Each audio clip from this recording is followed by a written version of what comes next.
पाण मल्हायो आहे अवाम जे हक़नि जे लाइ, उन ते असांखे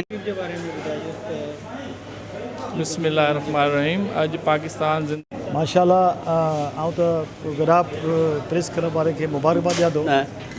जेको पेशो आहे सहाफ़त जो उनखे सही यूटिलाइज़ कंदा ऐं आवाम जी ख़िदमत कंदा।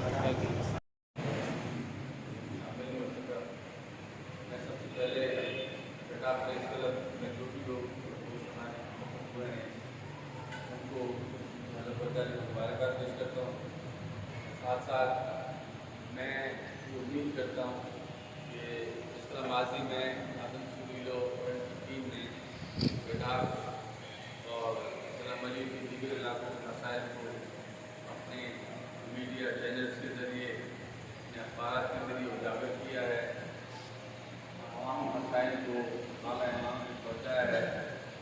उम्मीद करता हूँ कि ये रवायत इंशाअल्लाह ताला बरकरार रहेगी और उसके साथ साथ मज़ीद तेज़ी भी आएगी, क्योंकि मसाइल जो हैं बढ़ रहे हैं।